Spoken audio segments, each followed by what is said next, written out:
I bet you're all familiar with cat.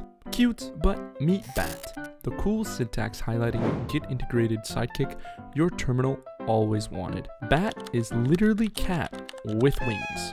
It adds syntax, highlighting, line numbering, automatic paging, and even Git change markers. It squeezes blank lines, picks themes for you, and handles huge files more gracefully. Use it like cat, pipe it, or alias cat to be bat because you deserve better. Fancy features?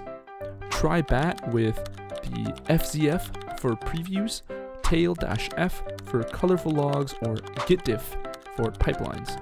It just plays well with others. Why should you care? Because bat makes your terminal cooler, faster, and actually useful without writing any Rust. That's bat in 60 seconds. Go install it, alias cat, and stop living in 1970.